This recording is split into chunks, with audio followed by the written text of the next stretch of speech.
যারা এখনো এই যুক্ত বর্ণটি ভালোভাবে দিতে পারছো না তারা অবশ্য দেখে নিও। বর্গীয় জ ইও কেমনভাবে দিচ্ছি তোমরা দেখে নাও, অবশ্য ভালো লাগবে।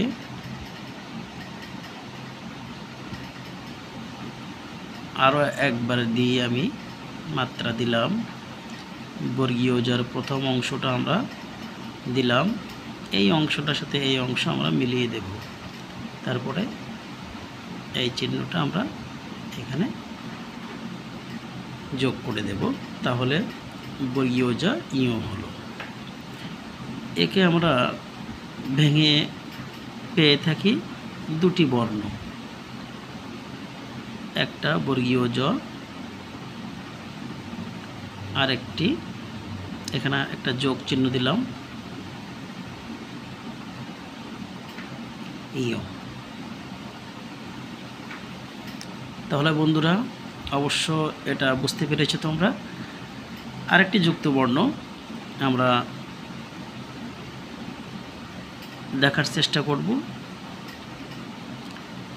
এই যে যুক্ত বর্ণটা এখন লিখছি এটার নাম ইও বর্গীয় জ। ঠিক এমনভাবে আমরা এখান থেকে নিচের দিকে নামিয়ে দিই। সেটাকে আমরা একটু ভেঙে লিখি ধীরে ধীরে। ঠিক এমনভাবে এসে এখান থেকে একটু উল্টো টান দেওয়ার পরে বর্গীয় জর মতো একটা টান চলে যাবে এদিকে বাম পাশে। তারপরে এখানে এই চিহ্নটা আমরা এখানে দেব, দেওয়ার পরে এই ডান দিকের অংশ থেকে আমরা নিচে নামিয়ে দেব ইও বর্গীয় জ। এটা হচ্ছে বর্গীয় জ ইও, ইও বর্গীয় জ। আমরা আরেকবার দেওয়ার চেষ্টা করি, অবশ্য মাত্রা ইও বর্গীয় জ হয় না, আমরা ভুল করেছি, সেক্ষেত্রে আবারও দিই এমনভাবে, তারপরে এমন ইও বর্গীয় জ, তাই না? একে আমরা যদি ভেঙে লিখি আমরা পাব ইও যোগ চিহ্ন বর্গীয় জ। দুটোর ভিতরে কিন্তু একটা মিল আমরা অবশ্য খুঁজে পাই। যদি এই ক্রস যদি আমরা করি এর সাথে, তাহলে কিন্তু বেশি একটা মিল পাচ্ছি।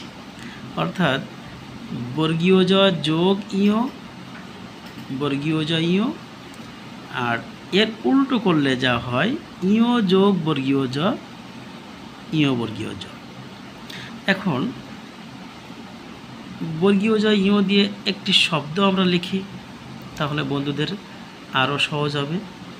আমরা যদি এই শব্দটা লেখার চেষ্টা করি,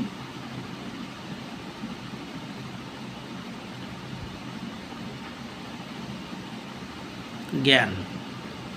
এবার ইও বর্গীয় জ দিয়ে যদি আমরা একটা শব্দ লেখার চেষ্টা করি,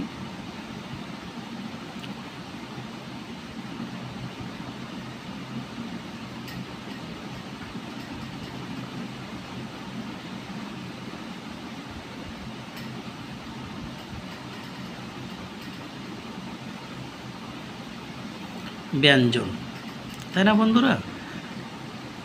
তো আজকে যে দুটি যুক্ত বর্ণের লেখার কৌশল অবশ্য দেখানোর চেষ্টা করলাম। যদি তোমাদের ভালো লাগে অবশ্য